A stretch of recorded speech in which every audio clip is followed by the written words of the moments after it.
Sejahtera Malaysia. Terima kasih kerana anda masih terus setia berada di dalam channel Elvino YesTV.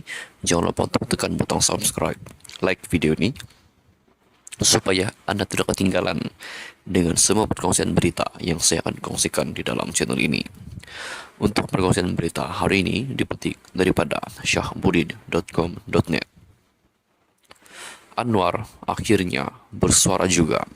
Inilah ulasan beliau mengenai kejatuhan ringgit.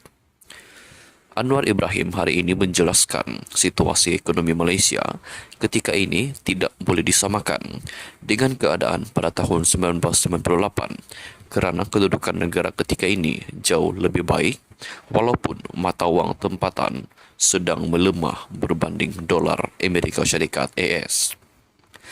Perdana Menteri yang juga Menteri Kewangan berkata pada tahun 1998, selain daripada kejatuhan ringgit, kadar inflasi dan pengangguran meningkat dan tiada pelaburan asing masuk dalam negara. Berbeza ketika ini, ia perlu dilihat secara keseluruhan. Malaysia mencatat rekod pelaburan terbesar dalam sejarah, kadar inflasi terus menurun dan kadar pengangguran turut berkurangan. Malah pertumbuhan ekonomi negara adalah berdaya tahan sama seperti negara jiran. Ya, kejatuhan ringgit adalah membimbangkan, tetapi kita sentiasa memantaunya dan bernasib baik ringgit mengukuh sedikit. Namun perkara ini turut menjejaskan semua negara lain, katanya.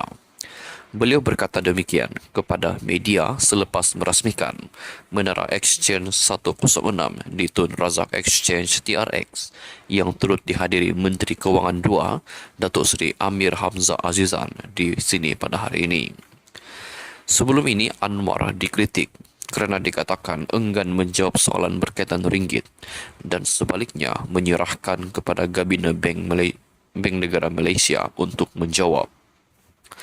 Mengulas lanjut, Anwar berkata pada tempoh hari, maklum balas beliau adalah Menteri Pelaburan, Perdagangan dan Industri, Tunku Datuk Seri Zafrul Tunku Abdul Aziz, sepatutnya mengeluarkan kenyataan penting mengenai pelaburan dan perdagangan, dan Gabina Bank Negara Malaysia mengeluarkan kenyataan mengenai ringgit.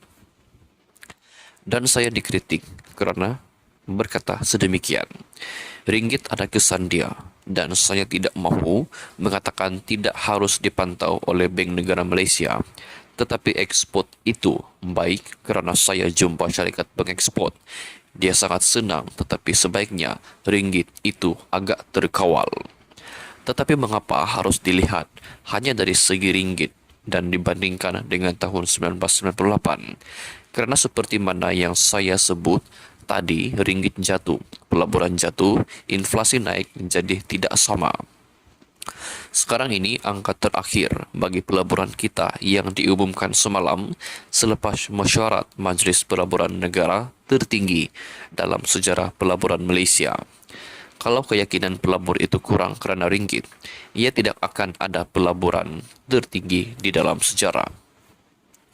Dan semalam mesyuarat pelaburan, hari ini pelancaran TRX dan petang ini mesyuarat khas Majlis Tindakan Sara Hidup Negara NECOL, dan kita akan terus pantau hari-hari termasuk kos sara hidup kerana dalam perbincangan apapun kita harus beri tumpuan kepada kesan kehidupan rakyat, katanya. Setakat jam 12.15 tengah hari, ringgit diniagakan pada 4.775 berbanding dolar Amerika Syarikat menurut laman web Bank Negara Malaysia. Itulah berita yang ditulis oleh Syahbudin Husin. Terima kasih kerana anda terus setia berada di dalam channel ini. Jumpa anda di perkongsian berita yang seterusnya. Bye-bye.